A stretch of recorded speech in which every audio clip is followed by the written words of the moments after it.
ಮಾತರ್ಮೇ ಮಾತರಿಶ್ವನ್ನ ಪಿತರತುಲಗುರೋ ಭ್ರಾತರಿಷ್ಟಾಪ್ತಬಂಧೋ ಸ್ವಾಮಿನ್ ಸರ್ವಾಂತರಾತ್ಮನ್ನ ಜರ ಜರಯಿತರ್ಜನ್ಮ ಮೃತ್ಯಾಮಯಾನಾಂ ಗೋವಿಂದೇ ದೇಹಿ ಭಕ್ತಿಂ ಭವತಿ ಚ ಭಗವನ್ ಊರ್ಜಿತಾಂ ನಿರ್ನಿಮಿತ್ತಾಂ ನಿರ್ವ್ಯಾಜಾಂ ನಿಶ್ಚಲಾಂ ಸದ್ಗುಣಗಣ ಬೃಹತೀಂ ಶಾಶ್ವತೀಮಾಶುದೇವ ನಾರಾಯಣಂ ನಮಸ್ಕೃತ್ಯ ನರಂ ಚೈವ ನರೋತ್ತಮಂ ದೇವೀಂ ಸರಸ್ವತೀಂ ವ್ಯಾಸಂ ತತೋ ಗ್ರಂಥಮುದೀರಯೇ ವಿಜಾನತಾಂ ಅವಿತ್ತಸ್ಯ ಮಧ್ವಸ್ಯ ಜಗತಿ ಗುರೋಃ ಪೂರ್ವಾಚಾರ್ಯಮಹಿಷ್ಠಾನಾಂ ಇಯಂ ಪ್ರಣತಿಮಾಲಿಕಾ ಪೂರ್ಣಜ್ಞಾನಾಯ ವಿದ್ಮಹೇ ಪೂರ್ಣಾನಂದಾಯ ಧೀಮಹಿ ತನ್ನೋ ವ್ಯಾಥ ಪ್ರಚೋದಯಾತ್. ನಾನು ಶನಿವಾರ ವಿಷ್ಣು ಪುರಾಣದ ಚಿಂತನೆಯನ್ನು ನಿಮ್ಮೆಲ್ಲರ ಎದುರುಗಡೆ ಮಾಡ್ತಾ ಇದ್ದೆ. ಈಗ ಅಗ್ನಿಪುರಾಣದ ಚಿಂತನೆಯನ್ನು ನಿಮ್ಮೆದುರುಗಡೆ ಮಾಡುವುದು ಅಂತ. ಈ ಅಗ್ನಿಪುರಾಣದಲ್ಲಿ ಪ್ರತಿಪಾದ್ಯ ವಿಷಯಗಳನ್ನು ಒಮ್ಮೆ ಓದ್ತೇನೆ. ಮೊದಲು ಸುಮಾರು 19 ಅಧ್ಯಾಯಗಳಲ್ಲಿ 19-20 ಅಧ್ಯಾಯಗಳಲ್ಲಿ ದೇವರ ಅವತಾರಗಳ ವರ್ಣನೆ.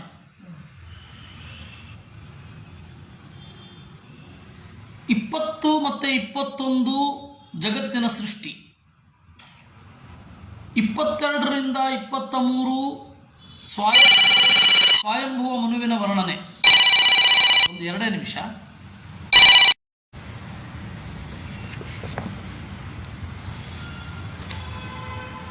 ಸಂಕ್ಷಿಪ್ತವಾಗಿ ಒಂದು ಅಧ್ಯಾಯದ ಕ್ರಮವನ್ನು ಓದ್ತಾ ಇದ್ದೇನೆ. ಈ ಪುರಾಣವನ್ನು ನೀವು ಹೇಗೆ ಸ್ವೀಕಾರ ಮಾಡಬೇಕು ಅಂತ ಅನ್ನೋದಕ್ಕಾಗಿ. ಸ್ವಯಂಭುವ ಮನುವಿನ ವಂಶ, ಅದರ ವರ್ಣನೆ. ಕಾಶ್ಯಪ ವಂಶ ವರ್ಣನೆ 23 ಮತ್ತು 24. ವಿಷ್ಣುವಾದಿ ದೇವತೆಗಳ ಪೂಜಾ ವಿಧಾನ ಅದು ಇದೆ ಇದರಲ್ಲಿ. ಅಭಿಷೇಕ ವಿಧಾನ ಇದೆ, ಪೂಜಾ ವಿಧಿ ಇದೆ, ಹೋಮದ ಕ್ರಮ ಇದೆ, ಕುಂಡ ನಿರ್ಮಾಣ ವಿಧಾನ, ವಾಸುದೇವಾದಿ ಮಂತ್ರಲಕ್ಷಣ ಉಂಟು, ಮುದ್ರಾಲಕ್ಷಣ ಉಂಟು, ದೀಕ್ಷೆ ಉಂಟು, ಒಂದು ರಾಜಾಭಿಷೇಕ ಹೇಗಾಗತ್ತೆ, ಯಾವ ಮಂತ್ರಗಳನ್ನು ಬಳಸ್ತಾರೆ ಅಂತ ಉಂಟು. ಸರ್ವತೋಭದ್ರ ಮಂಡಲ ಮೊದಲಾದ ಪೂಜೆಗೆ ಉಪಯುಕ್ತವಾದ ಮಂಡಲಗಳು ಉಂಟು. ಚಕ್ರಾಬ್ಜ ಮಂಡಲ, ಸರ್ವತೋಭದ್ರ ಮಂಡಲ ಮೊದಲಾದವುಗಳುಂಟು. ಇನ್ನು ಅಪಾಮಾರ್ಜನ ಸ್ತೋತ್ರ. ಅಪಾಮಾರ್ಜನ ಸ್ತೋತ್ರ ಏನಿದೆ, ಎಲ್ಲ ಅಪರಾಧಗಳನ್ನು ಪರಿಮಾರ್ಜನೆ ಮಾಡಿಕೊಳ್ಳುವುದಕ್ಕಾಗಿ ಯಾವ ಮಂತ್ರವನ್ನು ಹೇಳಬೇಕು ಅಂತಲೂ ಉಂಟು. ಪವಿತ್ರ ಧಾರಣ, ಪವಿತ್ರಾರೋಪಣ, ದೇವಾಲಯ ನಿರ್ಮಾಣದ ಫಲ, ದೇವತಾ ಪ್ರತಿಷ್ಠೆ ಯಾವ ರೀತಿ, ವಾಸ್ತುಮಂಡಲ, ಶಿಲಾವಿನ್ಯಾಸ, ವಾಸ್ತು ಗೃಹಲಕ್ಷಣ, ಪ್ರತಿಮಾ ಲಕ್ಷಣ, ಪೀಠ ಹೇಗಿರಬೇಕು ಅನ್ನೋದರ ಲಕ್ಷಣ, ಶಾಳಗ್ರಾಮ ಮತ್ತು ಮೂರ್ತಿಗಳ ಲಕ್ಷಣ, 24 ಮೂರ್ತಿಗಳ ಸ್ತೋತ್ರ, ಕೇಶವಾದಿ ಚತುರ್ವಿಂಶತಿ ಮೂರ್ತಿಗಳ ಸ್ತೋತ್ರ. ಇದೆಲ್ಲ ತಂತ್ರಸಾರ ಸಂಗ್ರಹಕ್ಕೆ ಅನ್ವಯ ಆಗುತ್ತೆ. ಆಮೇಲೆ ದೇವರ ಪ್ರತಿಮೆ ಮಾಡೋದಾದರೆ ಹೇಗಿರಬೇಕು ಅಂತ ದೇವರ ಪ್ರತಿಮಾದಿಗಳ ವರ್ಣನೆ. ನಾರಾಯಣನನ್ನು ಬಿಟ್ಟು ಬೇರೆ ದೇವತೆಗಳು, ಲಕ್ಷ್ಮೀ ಮೊದಲಾದ ದೇವತಾ ಮೂರ್ತಿಗಳ ಪ್ರತಿಮೆ ಹೇಗೆ, ಸೂರ್ಯಾದಿ ಗ್ರಹ ದೇವತೆಗಳ ಪ್ರತಿಮೆ ಏನು, ಚತುಷ್ಷಷ್ಟಿ ಯೋಗಿನಿಗಳು ಅವರ ಲಕ್ಷಣ ಏನು, ಲಿಂಗ ಪಿಂಡಿಕ ಪೀಠ, ಕಲಶಾಧಿವಾಸ, ದೇವತಾ ಸ್ನಪನ, ಪ್ರತಿಷ್ಠಾವಿಧಿ, ಅವಭೃತ ಸ್ನಾನ, ಬೇರೆ ದೇವತಾ ಮೂರ್ತಿಗಳ ಪ್ರತಿಷ್ಠೆ ಯಾವ ರೀತಿ ಮಾಡಬೇಕು ಇದೆಲ್ಲ ಮಧ್ವರು ತಂತ್ರಸಾರ ಸಂಗ್ರಹದಲ್ಲಿ ಏನು ಹೇಳಿದ್ದಾರೆ ಅದನ್ನು ವಿವರಿಸಿ ಸಂಕ್ಷಿಪ್ತವಾಗಿ ಹೇಳಿದ್ದಾರೆ. ಸಂಗ್ರಹ ಮಾಡಿ ಅದರ ವಿವರಣೆ ಇಲ್ಲಿ ಬರುತ್ತೆ. ಯಾಕೆ ಎಲ್ಲವನ್ನು ಓದಬೇಕು ಅನ್ನೋದಕ್ಕೆ ಇದೊಂದೆಲ್ಲ ಕಾರಣ. ಇನ್ನು ಉಪಕಾರ, ಭಾವಿ, ಇಳಿಭಾವಿ, ತಟಾಕ, ಸಭಾದಿ ಸ್ಥಾಪನ, ಜೀರ್ಣೋದ್ಧಾರ, ಉತ್ಸವ, ಮರಗಳನ್ನು ನೆಡೋದು ಇತ್ಯಾದಿಗಳೆಲ್ಲ. ಆಮೇಲೆ ಗಣೇಶನ ಪೂಜಾ ವಿಧಾನ, ಸೂರ್ಯ ಪೂಜಾ ವಿಧಿ, ಶಿವಪೂಜಾ ವಿಧಿ, ಚಂಡಿ ಪೂಜಾ ವಿಧಿ, ಕಪಿಲಾ ಪೂಜನ, ಇವುಗಳೆಲ್ಲ ಉಂಟು. ಆಮೇಲೆ ಶಾಂತಿಗಳು, ಎಷ್ಟೆಷ್ಟು ವರ್ಷಗಳಿಗೆ ಶಾಂತಿ ಮಾಡೋದು ಅಂತ. ಆಮೇಲೆ ಅಲ್ಲಿಂದ ಮುಂದೆ ಬಂದರೆ ನಗರಾದಿಗಳು ಹೇಗಿರಬೇಕು ಅಂತ. ಮತ್ತು ಭುವನಕೋಶ ವರ್ಣನೆ, ಭೂಮಿ ಯಾವ ರೀತಿ ಇರುತ್ತೆ, ನರ್ಮದಾ ಮಾಹಾತ್ಮ್ಯ, ಗಯಾ ಮಾಹಾತ್ಮ್ಯ, ಗಯಾ ಯಾತ್ರೆ, ಶ್ರಾದ್ದ ವಿಧಿ, ಆಮೇಲೆ ಭರತವರ್ಷ ವರ್ಣನೆ, ಜ್ಯೋತಿಷ್ಶಾಸ್ತ್ರ ಅದನ್ನು ಸಂಕ್ಷಿಪ್ತವಾಗಿ ಪರಿಚಯ ಮಾಡಿಕೊಡ್ತಾರೆ, ಜ್ಯೋತಿಷವನ್ನು, ಕಾಲಗಣನ, ಆಮೇಲೆ ಯಾವಾಗ ಯಾವ ಕೆಲಸದಲ್ಲಿ ನಮಗೆ ಜಯ ಆಗತ್ತೆ ಅನ್ನೋದನ್ನು ಶಕುನದ ಮೂಲಕ ತಿಳಿಯುವ ಪ್ರಕಾರ, ನಕ್ಷತ್ರ ನಿರ್ಣಯ, ಬಲಗಳೇನು, ಆಮೇಲೆ ಮಂಡಲಾದಿಗಳೇನು ಅಂದರೆ ಇದು ಯುದ್ಧ ಮಂಡಲ, ತ್ರೈಲೋಕ್ಯವನ್ನು ಗೆಲ್ಲೋದು ಹೇಗೆ, ನಕ್ಷತ್ರ ಚಕ್ರ ಏನು, ಷಟ್ಕರ್ಮಗಳು.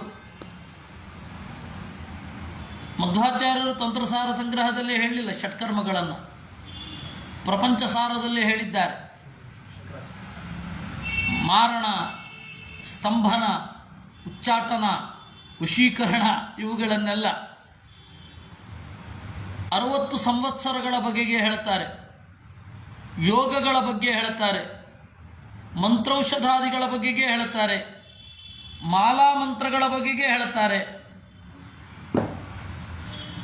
ಆಚಾರದ ಬಗ್ಗೆ ಹೇಳ್ತಾರೆ, ದ್ರವ್ಯ ಶುದ್ಧಿ, ಶಾವಾಶೌಚ,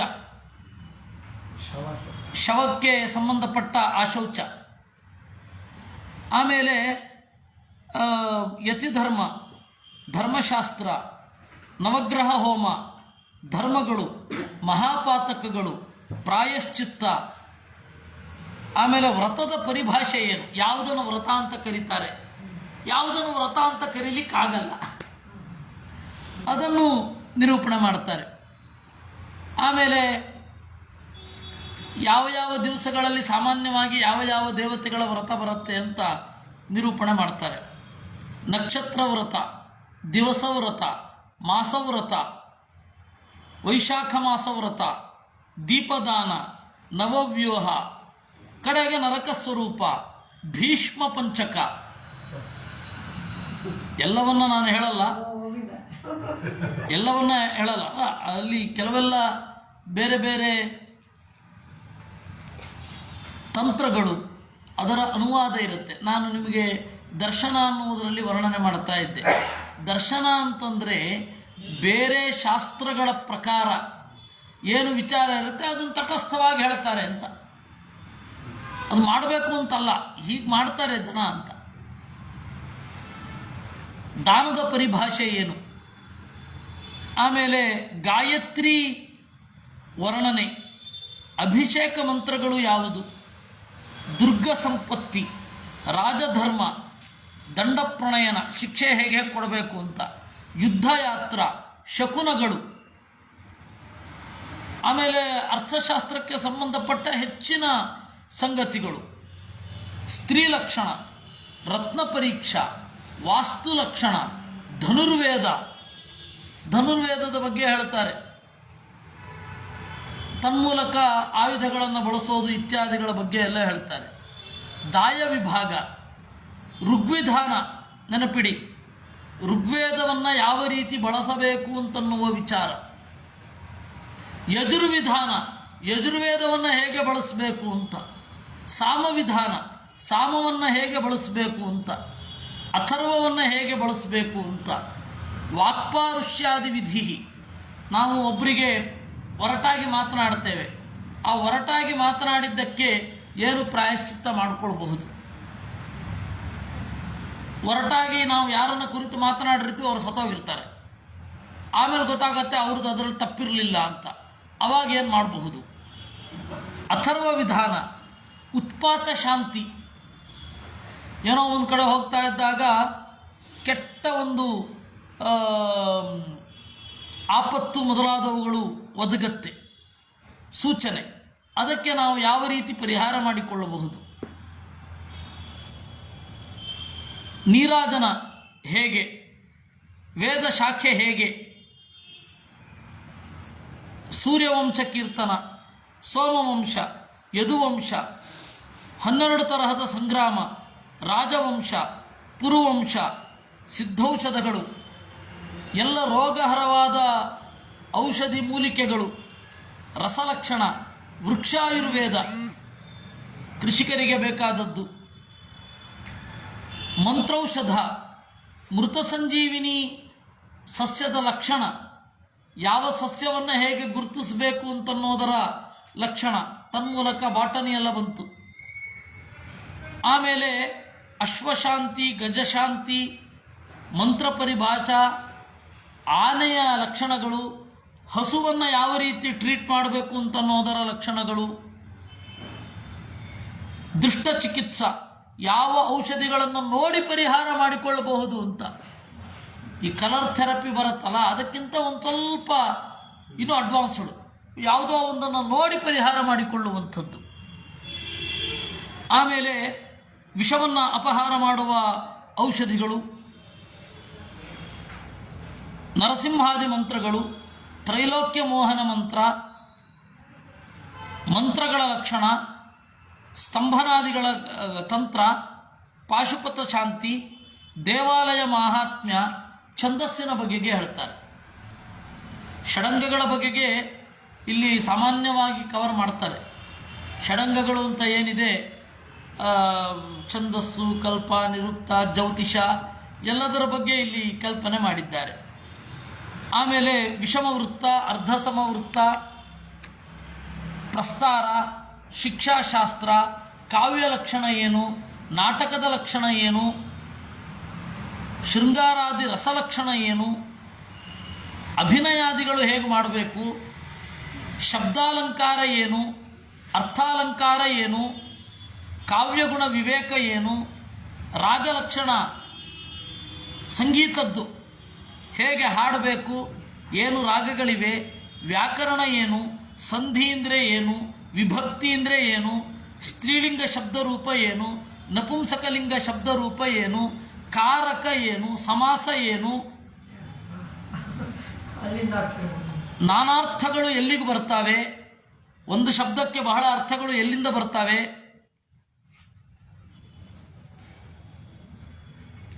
ಮತ್ತು ಆಯಾ ವರ್ಣದವರಿಗೆ ಸಂಬಂಧಪಟ್ಟ ವಸ್ತುಗಳ ಬಗೆಗಿನ ವಿವೇಕ, ಯಾವ ವಸ್ತುವನ್ನು ಯಾರು ಬಳಸಬಹುದು, ಯಾರು ಬಳಸಬಾರದು. ಕಡೆಗೆ ಪ್ರಳಯ, ಶರೀರ ಅವಯವ, ನರಕ, ಯಮನಿಯಮ, ಆಸನ, ಪ್ರಾಣಾಯಾಮ, ಪ್ರತ್ಯಾಹಾರ, ಧ್ಯಾನ, ಧಾರಣ, ಸಮಾಧಿ, ಬ್ರಹ್ಮಜ್ಞಾನ, ಗೀತಾಸಾರ, ಯಮಗೀತೆ, ಅಲ್ಲಿಗೆ ಮುಗೀತು.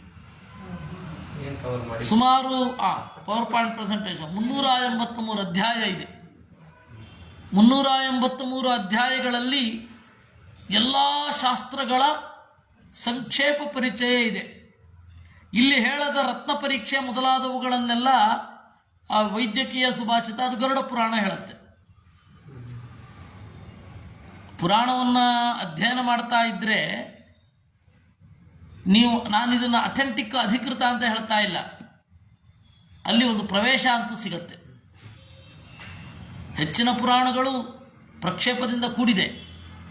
ಆದರೆ ನೀವು ಈಗ ಉಪಲಬ್ಧ ಇರುವ ಆ ಸಬ್ಜೆಕ್ಟಿಗೆ ಪ್ರವೇಶ ಮಾಡಿದ ಹಾಗೂ ಆಗತ್ತೆ. ಇದು ಅಗ್ನಿಪುರಾಣದ ಪವರ್ ಪಾಯಿಂಟ್ ಪ್ರೆಸೆಂಟೇಷನ್, PPT. ಏನು ಗೊತ್ತಿಲ್ಲ ಅಂತ ಗೊತ್ತಾಯ್ತು. ಅಲ್ಲ, ಅದೇ ಪ್ರತಿಯೊಂದು ಗ್ರಂಥ ಓದ್ದಾಗಲೂ ಹಾಗೆ ಅಲ್ವಾ. ಅದೇ ಗ್ರಂಥ ಮತ್ತು ಓದ್ದಾಗಲೂ ಹಾಗೆ ಏನು ಗೊತ್ತಿಲ್ಲ ಅಂತ ಗೊತ್ತಾಗುತ್ತೆ. ಅಧ್ಯಯನ ಯಾಕೆ ಮಾಡ್ತಾ ಇರಬೇಕು ಅಂತಂದರೆ ನಮ್ಮ ಚಿಂತನೆ ಎಲ್ಲೋ ಒಂದು ಕಡೆ ನಿಂತೋಗ್ಬಿಡಬಾರ್ದು. ಅದು ಅಂಕೆ ಸ್ಥಿತಾಪಿ ರಮಣೀ ಪರಿಶಂಕನೀಯ ಹೃತ್ಸಂಸ್ಥಿತಾಚ ವಿದ್ಯಾ ಪರಿರಕ್ಷಣೀಯ. ಎರಡು ಜವಾಬ್ದಾರಿ ಗೃಹಸ್ಥನಿಗೆ ಅಂತ. ತೊಡೆಯ ಮೇಲೆ ಕುಳಿತಿರುವ ಹೆಂಡತಿಯನ್ನು ಯಾವಾಗಲೂ ರಕ್ಷಣೆ ಮಾಡಬೇಕಂತೆ. ಅಂದರೆ ತೊಡೆ ಮೇಲೆ ಅಂದರೆ ಇನ್ ದ ಸೆನ್ಸ್ ನಮ್ಮ ಇದರಲ್ಲಿದ್ದಾಳೆ ಅಂತ, ನಮ್ಮ ವಶದಲ್ಲಿ ಇದ್ದಾಳೆ ಅಂತ. ಹೃದಯದಲ್ಲಿರುವ ವಿದ್ಯೆಯನ್ನು ಯಾವಾಗಲೂ ಪರಿರಕ್ಷಣೆ ಮಾಡ್ತಾ ಇರಬೇಕು. ಅಂದರೆ ವಿಮರ್ಶೆ ಮಾಡುವ ಮೂಲಕ, ಅದರ ಬೇರೆ ಚಿಂತನೆಯ ಮೂಲಕ. ಅದರಿಂದಾಗಿ ಅವರು ಇವತ್ತು ಲಾಯರ್ಗಳಿಗೆ ಒಂದು ಪರಿಭಾಷೆ ಇದೆ, ಐ ಆಮ್ ಪ್ರಾಕ್ಟೀಸಿಂಗ್ ಅಂತಾರೆ. ಯಾಕೆಂದರೆ ತರ್ಕದ ಸಾಧ್ಯತೆಗಳು ಅನಂತ. ಆದ್ದರಿಂದ ಅವರು ಐ ಆಮ್ ಪ್ರಾಕ್ಟೀಸಿಂಗ್ ಅಂತಾರೆ. ವೈದ್ಯರು ಅಷ್ಟೇ. ಹಾಗೆ ವೇದಾಂತಿಗಳು ಹಾಗೆ ಹೇಳಬೇಕು. ವಸ್ತುತಃ ಐ ಆಮ್ ಪ್ರಾಕ್ಟೀಸಿಂಗ್ ಫಿಲಾಸಫಿ ಅಂತ ಅನ್ಬೇಕು. ಪರ್ಫೆಕ್ಟಾಗಿ ಹೇಳೋದು, ನಾನು ಓದ್ತಾ ಇದ್ದೇನಪ್ಪ. ಯಾಕೆಂದರೆ ಓದಿ ಮುಗಿದದ್ದು ಅಂತ ಇಲ್ಲ. ಪ್ರತಿ ಸರ್ತಿ ನೋಡ್ತಾ ಇದ್ದಾಗ ಜಗತ್ತಿನೊಡನೆ ಸಂಬಂಧ ಗಾಢ ಆಗ್ತಾ ಹೋಗೋದೋ ಏನೋ ಇರುತ್ತೆ. ಅದರಿಂದಾಗಿ ನೀವು ಮಂಗಳ ಮಾಡ್ಕೋತೀರಾ ಅಂದರೆ ಮಾಡ್ಕೊಳ್ಳಲ್ಲ ಅನ್ಬೇಕು. ಯಾಕೆ ಅಂದರೆ ಮಂಗಳ ಮಾಡ್ಕೊಳ್ಳೋದು ಪ್ರಾಬ್ಲಮ್ ಅಲ್ಲ, ಓದ್ತಾ ಇರೋದೇ ಮಂಗಳ, ಓದೋದೇ ಮಂಗಳ. ಆದ್ದರಿಂದ ಮುಗಿಸೋದು ಮಂಗಳ ಅಲ್ಲ, ಬಿಟ್ಟರೆ ಮಂಗಳ. ಎಲ್ಲಕ್ಕಿಂತ ಮಿಗಿಲಾಗಿ ನಾವು ಈ ಗ್ರಂಥ ಆಯಿತು ಅಂತ ಜಗತ್ತಿಗೆ ತೋರಿಸುವ ಹಾಗೆ ಒಂದು ಮಂಗಳ ಮಾಡ್ತೀವಿ ಅಂತ ಇಟ್ಕೊಂಡು ಮಾಡಬೇಕಾಗತ್ತೆ. ಇವರು ಈ ಈ ದಾರಿಯಲ್ಲಿದ್ದಾರೆ ಅಂತ ಅನ್ನಿಸ್ಲಿಕ್ಕೆ ಈ ಮಂಗಳ ಮಾಡೋದು ಅಂತ ಕಾಣುತ್ತೆ ಪ್ರಾಯ. ಇಲ್ಲ, ಇವರು ವೇದಾಂತದ ದಾರಿಯಲ್ಲಿದ್ದಾರೆ, ಯಾಕೆಂದರೆ ಸುಧಾಮಂಗಳ ಆಗಿದೆ ಆದ್ದರಿಂದಾಗಿ ಅಂತ. ಆದರೆ ನಮ್ಮ ಪ್ರಜ್ಞೆ ಅಲ್ಲಿಗೆ ನಿಂತು ಬಿಡಬಾರದು. ಆಯ್ತು ಅಂತ ಹೇಳಿ ಅನ್ನಿಸಬಾರದು. ಅದಕ್ಕಾಗಿ ಮತ್ತೆ ಮತ್ತೆ ನಾವು ಚಿಂತನೆ ಮಾಡಬೇಕಾಗತ್ತೆ. ಇಷ್ಟರೊಂದಿಗೆ ನಾವು ಶಾಸ್ತ್ರವನ್ನು ಪ್ರವೇಶ ಮಾಡೋಣ. ಸೂತರು ಸ್ವಲ್ಪ ಕಾಲ ಆದಮೇಲೆ ಬಂದಾಗ ಶೌನಕರು ಕೇಳಿದ್ರಂತೆ, ಸೂತತ್ವಂ ಪೂಜಿತೋಸ್ಮಾಭಿ ಸಾರಾತ್ ಸಾರಂ ವದಸ್ವನಃ ಏನ ವಿಜ್ಞಾತ ಮಾತ್ರೇಣ ಸರ್ವಜ್ಞತ್ವಂ ಪ್ರಜಾಯತೆ. ಓ ಸೂತ, ನಾವು ನಿನ್ನನ್ನು ಗೌರವಿಸುತ್ತೇವೆ, ಸಾರವಾದದ್ದನ್ನು ಹೇಳು, ಯಾವುದನ್ನು ತಿಳ್ಕೊಂಡ್ರೆ ಸರ್ವಜ್ಞ ಆಗ್ತೇನೋ ಅದನ್ನು ಹೇಳು ಅಂದಿರುತ್ತೆ. ಗೊತ್ತಾಯ್ತಾ ಯಾಕೆ ಇದಾಗಿದ್ದು ಅಂತ? ನಾನು ಯಾಕೆ ಅಧ್ಯಾಯಗಳ ಸಾರವನ್ನು ಹೇಳ್ಕೊಂಡು ಬಂದದ್ದು ಅಂದರೆ, ಇಲ್ಲ ಅಂದಿದ್ದು ಗೊತ್ತಾಗಲ್ಲ. ನಾವು ಸರ್ವಜ್ಞರಾಗಬೇಕು. ಸರ್ವಜ್ಞರು ಆಗುವಾಗ ಎಷ್ಟು ತಿಳ್ಕೊಂಡ್ರೆ ಸಾಕು. ಸರ್ವಜ್ಞ ಅಂತಂದರೆ ಎಲ್ಲವನ್ನ ಸ್ವಲ್ಪ ತಿಳಿದವನು ಅಂತಾನೆ. ಎಲ್ಲವನ್ನ ಪೂರ್ತಿ ತಿಳಿದ್ರೆ ಕೇಳೋದೇಕೆ? ಎಲ್ಲವನ್ನ ಏನೇನಿದೆ ಅಂತ ಗೊತ್ತಾಗಬೇಕಲ್ಲ. ಸಾರಾತ್ ಸಾರೋ ಹಿ ಭಗವಾನ್ ವಿಷ್ಣು ಸರ್ಗಾಧಿಕೃದ್ವಿಭು ಬ್ರಹ್ಮಾಹಮಸ್ಮಿತಂ ಜ್ಞಾತ್ವಾ ಸರ್ವಜ್ಞತ್ವಂ ಪ್ರಜಾಯತೆ. ಅದಕ್ಕೆ ಸೂತರು ಹೇಳಿದ್ರಂತೆ, ಸಾರದಲ್ಲಿ ಸಾರ ಭಗವಂತ ನಾರಾಯಣ, ನಾನು ಬ್ರಹ್ಮ, ದೇವರ ಹೆಸರು ಅಹಂ, ದೇವರ ಹೆಸರು ಅಸ್ಮಿ. ಯಾಕೆಂದರೆ ಅಸನಾನ್ವಿತೇ, ಇದ್ದದ್ದನ್ನೆಲ್ಲವನ್ನೂ ತಿಳಿದಿದ್ದಾನೆ, ಇದ್ದಾನೆ ತಿಳಿದಿದ್ದಾನೆ, ಅಸ್ಮಿ. ಈ ದೇವರ ಹೆಸರು ಇವುಗಳನ್ನು ತಿಳಿದ್ರೆ ಸರ್ವಜ್ಞತ್ವ ಬಂದ್ಬಿಡುತ್ತೆ. ಏಕೆಂದರೆ ಸರ್ವ ಅಂದರೆ ಸರ್ವಗುಣ ಪೂರ್ಣನಾದ ದೇವರು, ದೇವರನ್ನು ತಿಳಿದವ ಸರ್ವಜ್ಞ. ಹಾಗೆ ದ್ವೇ ಬ್ರಹ್ಮಣಿ ವೇದಿತವ್ಯೇ ಶಬ್ದ ಬ್ರಹ್ಮ ಪರಂಚಯತ್ ದ್ವೇ ವಿದ್ಯೆ ವೇದಿತವ್ಯೇ ಹಿ ಇತಿ ಚಾಥರ್ವಣಿ ಶ್ರುತಿ. ಅಥರ್ವಣ ಉಪನಿಷತ್ತು ಹಾಗಲ್ವಾ ಹೇಳೋದು? ದ್ವೇ ವಿದ್ಯೆ ವೇದಿತವ್ಯೇ ಪರಾಚೈವ ಪರಾಚ. ಎರಡು ವಿದ್ಯೆಯನ್ನು ತಿಳಿಯಬೇಕು, ಒಂದು ಪರವಿದ್ಯೆ, ಇನ್ನೊಂದು ಅಪರವಿದ್ಯೆ. ವಸ್ತುತಃ ಅಲ್ಲಿ ಪರವಿದ್ಯೆ ಅಂತ ಹೇಳಿದರೆ ದೇವರನ್ನು ಕುರಿತಾದ ತಿಳುವಳಿಕೆ. ಅಪರವಿದ್ಯೆ ಅಂತ ಹೇಳಿದ್ರೆ ಇದೇ ವೇದಾದಿಗಳೇ. ವೇದಾದಿಗಳನ್ನು ಮೇಲುನೋಟದ ಅರ್ಥದಲ್ಲಿ ಗ್ರಹಿಸಿದರೆ ಅಪರವಿದ್ಯೆ, ಅದನ್ನೇ ಒಳನೋಟದಲ್ಲಿ ಗ್ರಹಿಸಿದರೆ ಅಪರವಿದ್ಯೆ. ಒಂದೇ ಟೆಕ್ಸ್ಟ್, ಬೇರೆ ಬೇರೆ ಡೈಮೆನ್ಷನ್ಸು ಅಷ್ಟೇ. ಟೆಕ್ಸ್ಟ್ ಒಂದೇ. ಪರವಿದ್ಯೆಗೆ ಯಾವ ಟೆಕ್ಸ್ಟು? ವೇದಾದಿಗಳು. ಅಪರ ವಿದ್ಯೆಗೆ ಯಾವ ಟೆಕ್ಸ್ಟು? ವೇದಾದಿಗಳೇ. ಇದು ನಮ್ಮ ಭಾರತದ ಬ್ಯೂಟಿ. ಹೀಗಾಗಿ ಈ ಟೆಕ್ಸ್ಟನ್ನು ನಿರಂತರ ಜೀವನ ಇರೋವರೆಗೂ ಚಿಂತನೆ ಮಾಡ್ತಾ ಇರೋದು. ಎಷ್ಟು ತಿಳಿಯುತ್ತೋ ಅಷ್ಟು. ಸ್ವಲ್ಪ ಪದ್ಮನಾಭ ತೀರ್ಥರ ಸ್ಟೈಲು. ಯುಕ್ತಿ ಪ್ರವಾಹ ಸಂರಂಭಾತ್ ಪರಶಾಸ್ತ್ರ ನದೀಚರ. ಮಧ್ವಶಾಸ್ತ್ರವೆಂಬ ಸಾಗರದಲ್ಲಿ, ವೇದವೆಂಬ ಸಾಗರದಲ್ಲಿ ಓಲಾಡ್ತಾ ಇದ್ದ ತಿಮಿಂಗಿಲ ಯಾವಾಗಲೂ ಒಮ್ಮೆ ಬೇರೆ ಶಾಸ್ತ್ರವೆಂಬ ನದಿಗೆ ಬಂದು ಚಕ್ಕ ಸಮುದ್ರಕ್ಕೆ ಹೋಗುವ ಹಾಗೆ. ಆ ರೀತಿ ನಾವು ಈ ಅನಧ್ಯಾಯ ಮೊದಲಾದವುಗಳಲ್ಲಿ ಬೇರೆ ಶಾಸ್ತ್ರಗಳಲ್ಲಿ ತಿರುಗಿ ಅದನ್ನು ವಿಮರ್ಶೆ ಮಾಡಲಿಕ್ಕೆ ಮತ್ತೆ ಪುರಾಣ ಮೊದಲಾದ ಭಾರತ, ವೇದ ಮೊದಲಾದ ಒಂದು ಕಡಲಿಗೆ ಬರುವುದು. ಹಾಗೆ ಅದೇ ಅಧ್ಯಯನದ ಕ್ರಮ. ಇದನ್ನೇ ಹೇಳಿರೋದು. ಅಹಂ ಶುಕಶ್ಚ ಪೈಲಾದ್ಯಾ ಗತ್ವಾ ಬದರಿಕಾಶ್ರಮಂ ವ್ಯಾಸಂ ನತ್ವಾ ಪೃಷ್ಟವಂತಃ ಸೋಸ್ಮಾನ್ ಸಾರಮಥಾಬ್ರವೀತ್. ಸೂತರು ಹೇಳ್ತಾರೆ, ನಾನು, ಶುಕ, ಪೈಲ ಮೊದಲಾದವರು ಬದರಿಕಾಶ್ರಮಕ್ಕೆ ಹೋಗಿ ವೇದವ್ಯಾಸರಿಗೆ ನಮಿಸಿ ಸಾರ ಯಾವುದು ಎಂದು ಕೇಳಿದೆವು. ಆಗ ಅವರು ಹೇಳಿದರು, ಶುಕಾದ್ಯೈ ಶೃಣುಸೂತತ್ವಂ ವಸಿಷ್ಠೋ ಮಾಂ ಯಥಾಬ್ರವೀತ್ ಬ್ರಹ್ಮಸಾರಂ ಹಿ ಪೃಚ್ಛಂತಂ ಮುನಿಭಿಶ್ಚ ಪರಾತ್ವರಂ. ಅದಕ್ಕೆ ವ್ಯಾಸರು ಹೇಳಿದ್ರು, ನಾನು ನಮ್ಮ ತಾತನನ್ನು ಹೀಗೆ ಕೇಳಿದೆ, ಅವ್ರೇನು ಉತ್ತರ ಹೇಳ್ತಾ ಇದ್ದಾರೋ ಅದನ್ನು ನಿನಗೆ ಕೊಡ್ತೇನೆ. ಒಬ್ಬ ತತ್ವಶಾಸ್ತ್ರಿ ಅಥವಾ ಒಬ್ಬ ಮನುಷ್ಯ, ವಿವೇಕಿಯಾದ ಮನುಷ್ಯ ತಿಳ್ಕೊಳ್ಬೇಕು ಅಂದರೆ ಹಿಂದೆ ಹೋಗಿ ಮುಂದೆ ಓಡಿ ಬರಬೇಕು. ಜಿಗಿ ಅಂತ ಹೇಳಿದ್ರೆ ಸ್ವಲ್ಪ ಹಿಂದೆ ಹೋಗಿ ಓಡಿಕೊಂಡು ಬಂದು ಜಿಗಿತಾನೆ. ಹಾಗೆ ನೀವು ವರ್ತಮಾನವನ್ನು ನೋಡು, ಭವಿಷ್ಯದ ಕಡೆಗೆ ಜಿಗಿ ಅಂತ ಹೇಳಿದ್ರೆ ಮೊದಲು ಹಿಂದೆ ಹೋಗಬೇಕು. ಪುರಾಣಾದಿಗಳನ್ನು, ಭಾರತಾದಿಗಳನ್ನು ಅಧ್ಯಯನ ಮಾಡಿ ವೇಗವಾಗಿ ಓಡಿ ಬಂದು ವರ್ತಮಾನವನ್ನು ಜಿಗಿದು ಮುಂದೆ ಹೋಗಬೇಕು. ಅದೇ ರೀತಿ ಟೆಕ್ನಿಕ್. ಅದರಿಂದಾಗಿ ಒಬ್ಬ ಜ್ಞಾನಿ ಆಗಲು ಬಯಸುವವ, ಒಬ್ಬ ವಿವೇಕಿಯಾದವ ಇಲ್ಲಿ ಹೇಳಿದಾಗಲೂ ಹಿಂದಿನದ್ದನ್ನು ಹೇಳ್ತಾನೆ. ಏನು ಕೇಳಿದ್ರು ಸಾರ ಏನು ಅಂತ. ನಮ್ಮ ಮುತ್ತಾತನನ್ನು ನಾನು ಇದನ್ನೇ ಕೇಳಿದೆ, ಅವ್ರೇನು ಹೇಳಿದ್ರು ಅದನ್ನು ಹೇಳ್ತಾನೆ. ಯಾಕೆಂದರೆ ವೇದವ್ಯಾಸರ ಅಪ್ಪ ಪರಾಚರ, ಪರಾಚರರ ಅಪ್ಪ ಶಕ್ತಿ, ಶಕ್ತಿಯ ತಂದೆ ವಸಿಷ್ಠರು. ನನ್ನ ಮುತ್ತಾತನನ್ನು ನಾನು ಕೇಳಿದೆ. ಈ ಸೌಭಾಗ್ಯ ಎಷ್ಟು ಜನಕ್ಕೆ ಬರುತ್ತೆ? ಪ್ರಜ್ಞಾಪೂರ್ವಕವಾಗಿ ಮುತ್ತಾತನನ್ನು ಪ್ರಶ್ನೆ ಮಾಡೋದು, ಆ ಮುತ್ತಾತ ಉತ್ತರ ಕೊಡ್ಲಿಕ್ಕೆ ಸಮರ್ಥನಿರೋದು, ಇದೆಲ್ಲ ಎಷ್ಟು ಜನರಿಗೆ ಈ ಭಾಗ್ಯ ಬರುತ್ತೆ? ಈ ಸಿಗೋದೇ ಇಲ್ಲ. ತಾತನೇ ದೂರ ಆಗೋಗಿರ್ತಾರೆ ನಮಗೆ, ಇನ್ನು ಮುತ್ತಾತನ ಎಲ್ಲಿಂದ ಹುಡ್ಕೊಂಡು ಹೋಗೋಣ? ಅದೊಂದು ಭಾಗ್ಯ. ವೇದವ್ಯಾಸರು ಅದನ್ನು ತೋರಿಸ್ಲಿಕ್ಕಾಗಿ ಹೋಗಿ ಮುತ್ತಾತನನ್ನು ಕೇಳಿದ್ರು. ಅದಕ್ಕೆ ವಸಿಷ್ಠರು ಏನು ಉತ್ತರ ಕೊಟ್ಟರು? ದ್ವಿವಿಧಂ ಬ್ರಹ್ಮ ಪಶ್ಯಾಮಿ ಶೃಣು ವ್ಯಾಸಾಖಿಲಾತ್ಮಗಂ ಯಥಾಗ್ನಿರ್ಮಾಂ ಪುರಾಪ್ರಾಹ ಮುನಿಭಿರ್ದೇವತೈ ಸಹ. ಅದಕ್ಕೆ ವಸಿಷ್ಠರು ಹೇಳಿದರಂತೆ, ನೀನು ನನಗೇನು ಪ್ರಶ್ನೆ ಕೇಳ್ತಾ ಇದ್ದೀಯೋ ಅದೇ ಪ್ರಶ್ನೆಯನ್ನು ನಾನು ಅಗ್ನಿಗೆ ಕೇಳಿದೆ. ಅಗ್ನಿ ಏನು ಹೇಳಿದೆ ಅದನ್ನು ಹೇಳ್ತಾ ಇದ್ದೇನೆ. ಅಗ್ನಿ ಪುರಾಣ ಅಂತ ಯಾಕೆ ಗೊತ್ತಾಯ್ತಾ?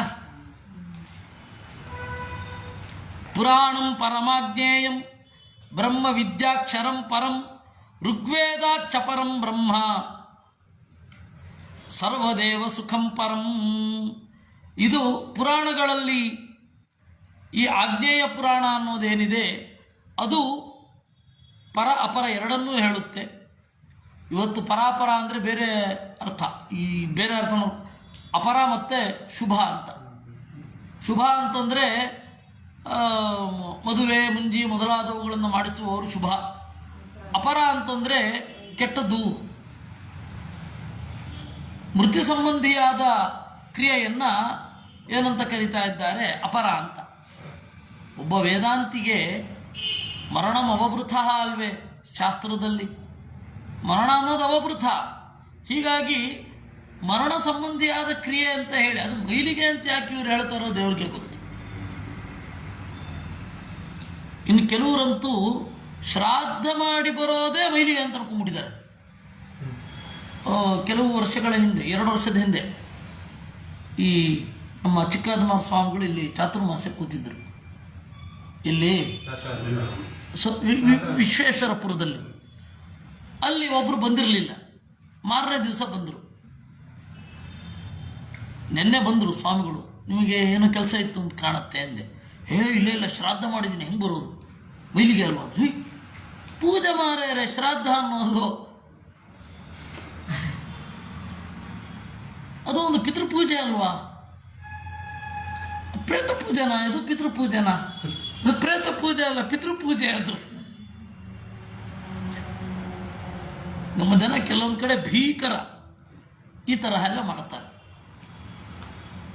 ಪರ ಅಂತಂದರೆ ದೇವರನ್ನು ಕುರಿತಾದದ್ದು, ಅಪರ ಅಂದರೆ ಜಗತ್ತನ್ನು ಕುರಿತಾದದ್ದು, ಪರ ಅಲ್ಲ, ಅಷ್ಟೇ ಅರ್ಥ. ಜಗತ್ತಿಗೆ ಸಂಬಂಧಪಟ್ಟದ್ದು ಅಪರ, ದೇವರಿಗೆ ಸಂಬಂಧಪಟ್ಟದ್ದು ಪರ. ಈ ಪುರಾಣ ಎರಡನ್ನೂ ಕೂಡ ಹೇಳುತ್ತೆ. ಅಗ್ನಿನೋಕ್ತಂ ಪುರಾಣಂ ಯದಾಜ್ಞೇಯಂ ವೇದ ಸಂಹಿತಂ ಭುಕ್ತಿ ಮುಕ್ತಿ ಪ್ರದಂ ಪುಣ್ಯಂ ಪಠತಾಂ ಶೃಣ್ವತಾಂ ಸತಾಂ. ಅಗ್ನಿ ಹೇಳಿದ ಈ ಪುರಾಣ ಏನಿದೆ ಇದು ವೇದಕ್ಕೆ ಸಮ. ವೇದವ್ಯಾಸರು ಮಾಡಿದ ಯಾವುದೇ ಪುರಾಣ, ವೇದವ್ಯಾಸರ ಮಾತು ತಾನೆ, ವೇದ ಸಮ. ಕೆಲವರೆಲ್ಲ ಏನು ಹೇಳ್ತಾರೆ, ಪುರಾಣ ಅನ್ನೋದು ಕಲ್ಪಿತ ಅಂತ. ಅಲ್ಲ, ವೇದವ್ಯಾಸರು ಹೇಳಿದ ಪುರಾಣ ನಿಮಗೆ ಅಪ್ರಮಾಣ ಆದರೆ ಅದೇ ವೇದವ್ಯಾಸರು ಎಡಿಟ್ ಮಾಡಿ ಹೇಳಿದ ವೇದ ಹೇಗೆ ಪ್ರಮಾಣ? ಯಾವುದು ಪ್ರಮಾಣ ಅಲ್ಲ ಅಂದ್ಬಿಡಿ ಕಡೆಗೆ. ಇಲ್ಲ, ವೇದ ಮಾತ್ರ. ಯಾಕೆಂದರೆ ವೇದ ಅರ್ಥ ಆಗಲ್ವಲ್ಲ. ಅರ್ಥ ಆಗದೇ ಇರೋ ವೇದವನ್ನು ತಮಗೆ ಬೇಕಾದ ಹಾಗೆ ತಿದ್ದುಕೊಳ್ಳಬಹುದು. ಅರ್ಥ ಆಗೋ ಪುರಾಣವನ್ನು ತಮಗೆ ಬೇಕಾದ ಹಾಗಿರಲ್ವಲ್ಲ, ಅದಕ್ಕೆ ಅದು ಬೇಡ, ಕಲ್ಪಿತ. ಹಾಗೆ ಕಾಲಾಗ್ನಿರೂಪಿಣಂ ವಿಷ್ಣುಂ ಜ್ಯೋತಿರ್ಬ್ರಹ್ಮ ಪರಾಯಣಂ ಮುನಿಭಿ ಪೃಷ್ಟವಾನ್ ದೇವಂ ಪೂಜಿತಂ ಜ್ಞಾನಕರ್ಮಭಿಃ. ನಾನು ಅಗ್ನಿಯ ಬಾಯಲ್ಲಿ ದೇವರ ಬಗ್ಗೆ ಕೇಳಿದೆ. ವಾಗಭಿಮಾನಿ ಅಗ್ನಿದೇವ. ಏನು, ಎಂತಹ ದೇವರನ್ನು ಕೇಳಿದ್ದು? ಕಾಲಾಗ್ನಿರೂಪಿಣಂ, ಬೆಂಕಿಗೂ ಬೆಂಕಿಯಾದ ದೇವರನ್ನು ಕೇಳಿದೆ. ಜ್ಯೋತಿರ್ಬ್ರಹ್ಮ ಪರಾತ್ಪರಂ, ಒಳಗಡೆ ಮತ್ತು ಹೊರಗಡೆ ಬೆಳಕು ನೀಡುವ ಪರಾತ್ಪರನಾದ ಬ್ರಹ್ಮನನ್ನ, ದೇವರನ್ನ ಕುರಿತು ಕೇಳಿದೆ. ಸಂಸಾರ ಸಾಗರೋತ್ತಾರ ನಾವಂ ಬ್ರಹ್ಮೇಶ್ವರಂ ವದ ವಿದ್ಯಾಸಾರಂ ಯದ್ವಿದಿತ್ವಾ ಸರ್ವಜ್ಞೋ ಜ್ಞಾಯತೆ ನರಃ. ಮೊದಲು ಜೀವ ಸರ್ವಜ್ಞನಾಗುವುದು ದೇವರನ್ನು ಕೇಳಿದ್ರೆ. ಯಾಕೆಂದರೆ ದೇವರು ಸರ್ವೇಶ ಆದ್ದರಿಂದ, ಸರ್ವೇಶನಾದ, ಸರ್ವಜ್ಞನಾದ, ಸರ್ವಗುಣ ಪೂರ್ಣನಾದ ದೇವರನ್ನು ತಿಳಿದರೆ ಅವನು ಸರ್ವಜ್ಞ ಆಗ್ತಾನೆ. ಯಾಕೆಂದರೆ ಪ್ರತಿಯೊಂದು ವಸ್ತುವಿನ ಮೆಕ್ಯಾನಿಸಮ್ನ ಹಿಂದೆ ದೇವರಿದ್ದಾರೆ, ಪ್ರತಿಯೊಂದು ವಸ್ತುವಿನ ಸೃಷ್ಟಿಯ ಹಿಂದೆ ದೇವರಿದ್ದಾರೆ. ಹೀಗಾಗಿ ದೇವರನ್ನು ತಿಳಿದರೆ ಸರ್ವಜ್ಞ. ಆ ದೇವರ ಬಗ್ಗೆ ಹೇಳ್ತೇನೆ. ಅಗ್ನಿರುವಾಚ ವಿಷ್ಣು ಕಾಲಾಗ್ನಿರುದ್ರೋಹಂ ವಿದ್ಯಾಸಾರಂ ವದಾಮಿತೆ ಬ್ರಹ್ಮಾಜ್ಞೇಯಂ ಪುರಾಣಂ ಯತ್ ಸರ್ವಂ ಸರ್ವಸ್ಯ ಕಾರಣಂ. ವಿಷ್ಣು ಕಾಲಾಗ್ನಿರುದ್ರ ನನ್ನ ಅಂತರ್ಯಾಮಿಯಾಗಿದ್ದುಕೊಂಡು ಈ ಆಗ್ನೇಯ ಪುರಾಣವನ್ನು ಹೇಳುತ್ತಾನೆ. ಸರ್ಗಸ್ಯ ಪ್ರತಿಸರ್ಗಸ್ಯ ವಂಶಮನ್ವಂತರಸ್ಯ ಚ ವಂಶಾನುಚರಿತಾದೇಶ್ಚ ಮತ್ಸ್ಯ ಕೂರ್ಮಾದಿರೂಪಧೃಕ್. ಸರ್ಗ ಅಂದರೆ ಸೃಷ್ಟಿ, ಪ್ರತಿಸರ್ಗ ಅಂದರೆ ಪ್ರಳಯ, ವಂಶ, ಮನ್ವಂತರ, ಆ ವಂಶದಲ್ಲಿ ಬಂದವರ ಚರಿತ್ರೆ, ಇವುಗಳನ್ನು ಪ್ರವರ್ತನ ಮಾಡಿದವನು ಅವನು. ಅದರಿಂದಾಗಿ ಅವನೇ ಸರ್ವ. ಈ ಜಗತ್ತನ್ನು ತಿಳಿದ್ರೆ ಸರ್ವಜ್ಞ ಆಗೋದು ಡೌಟು. ಯಾಕೆಂದರೆ ಈ ಜಗತ್ತಿನ ಒಂದು ಅಂಶವನ್ನು ತಿಳಿಯೋದರಲ್ಲಿಯೇ ಕಾಲ ಹೊರಟು ಹೋಗುತ್ತೆ. ಎಲ್ಲವನ್ನು ಮಾಡುವವನು ಅಂತ ತಿಳಿದ್ರೆ ಅಟ್ಲೀಸ್ಟ್ ಸ್ಥೂಲವಾಗಿ ಆದರೂ ಸರ್ವವನ್ನು ನಾವು ತಿಳಿದಿರ್ತೇವೆ.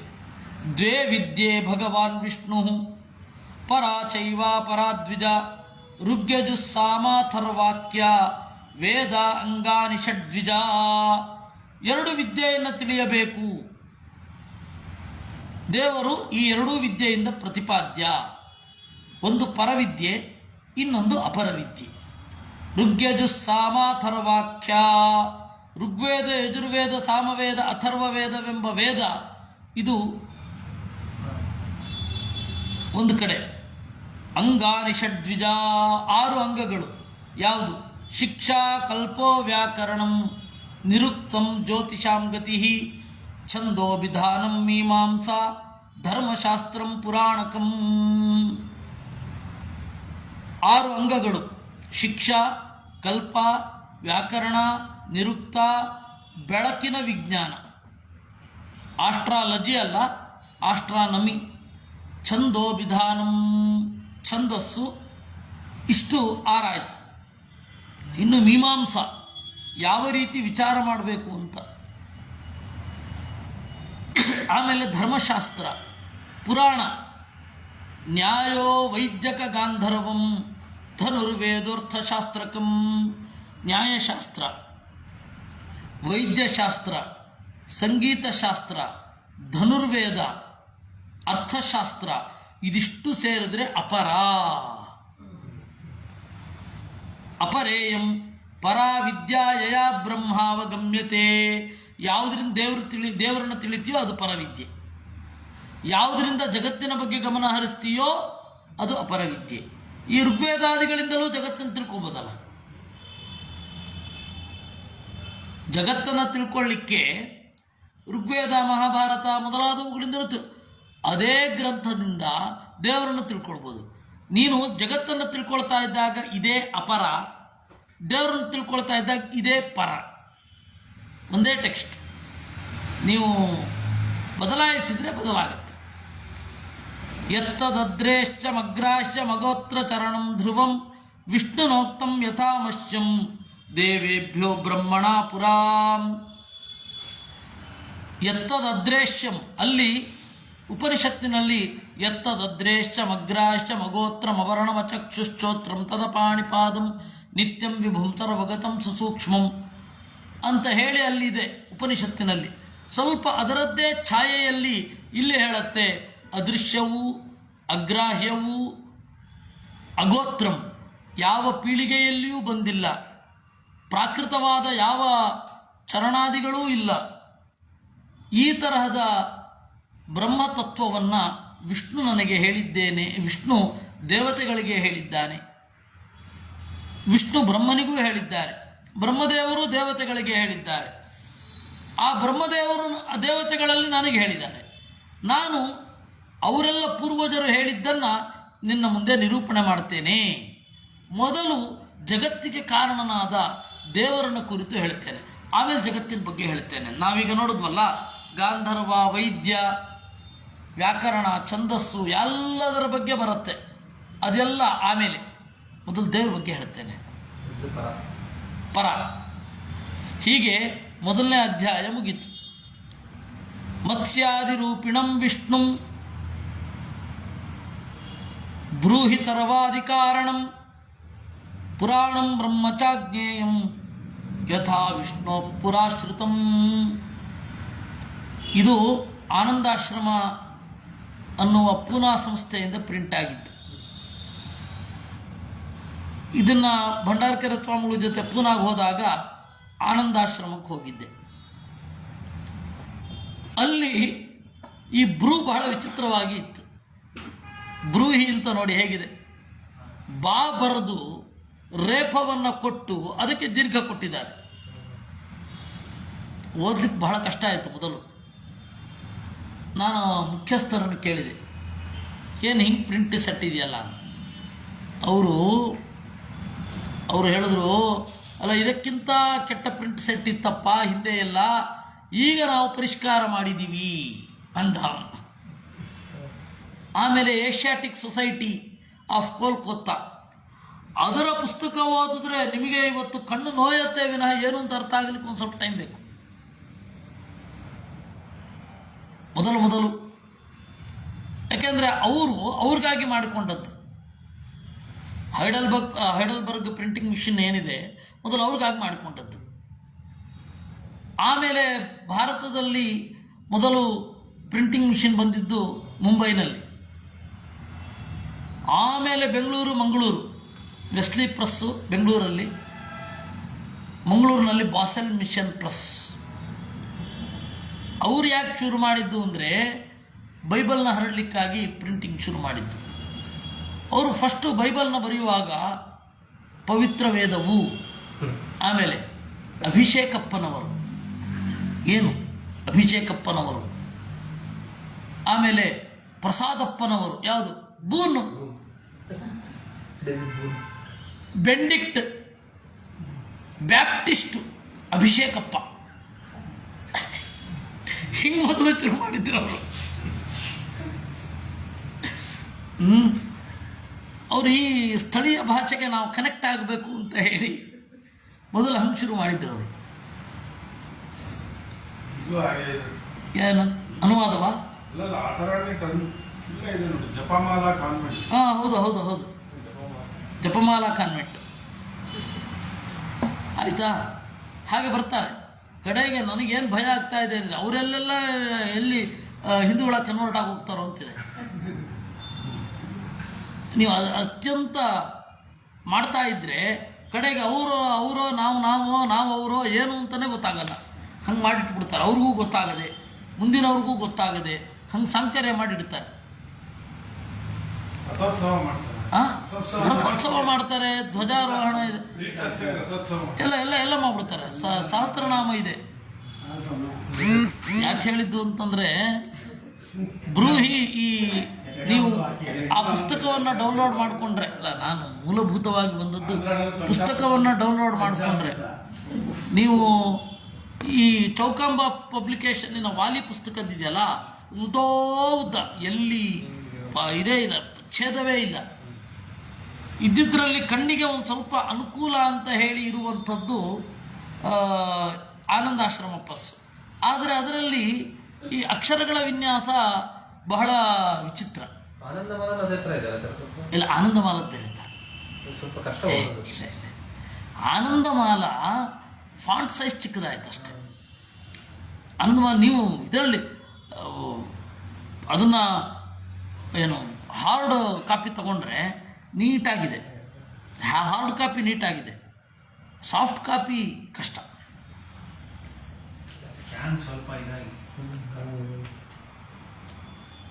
ಅದರಿಂದಾಗಿ ನಾನು ಆ ಮತ್ಸ್ಯಾದಿರೂಪಿಣಂ ವಿಷ್ಣು ಬ್ರೂಹಿ ಸರ್ವಾದಿ ಕಾರಣ, ದೇವರನ್ನು ತಿಳಿದರೆ ಸರ್ವಜ್ಞತ್ವ ಬರುತ್ತೆ ಆರಂಭದಲ್ಲಿ ಅಂತ ಹೇಳಿದೆ ಅಲ್ವಾ. ಅದರಿಂದಾಗಿ ಮತ್ಸ್ಯಾದಿರೂಪಿಯಾದ ದೇವರನ್ನು ಹೇಳುವಂಥ ವಸಿಷ್ಠರು ಕೇಳಿದ್ರಂತೆ. ಪುರಾಣಂ ಬ್ರಹ್ಮಚಾಜ್ಞೇಯಂ ಯಥಾ ವಿಷ್ಣು ಪುರಾಶ್ರುತಂ. ಓ ಅಗ್ನಿಯೇ, ನೀನು ಏನು ಕೇಳಿದಿ ಅದು ನಿನ್ನದೇ ಹೆಸರಿನಲ್ಲಿ ಬರುತ್ತೆ ಮುಂದೆ ಪ್ರಚಾರ. ಆಗ್ನೇಯ ಪುರಾಣ, ಅಗ್ನಿ ಪುರಾಣ, ಅದನ್ನು ಹೇಳು ಅಂತ ವಸಿಷ್ಠರು ಹೇಳಿದರು.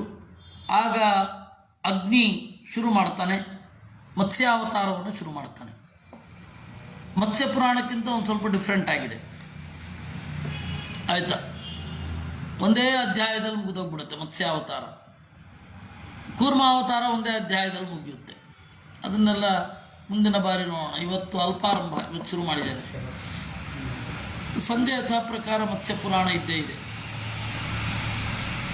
ಈಗ ವಿಷ್ಣು ತತ್ವ ನಿರ್ಣಯಕ್ಕೆ ಬರೋದಕ್ಕಿಂತ ಮೊದಲು 12 ಗಂಟೆಗೆ 12:05 ನಾವು ವಿಷ್ಣು ತತ್ವ ನಿರ್ಣಯ ತಗೊಳ್ತೇವೆ. ಒಂದು ಸಣ್ಣ ವಿರಾಮ.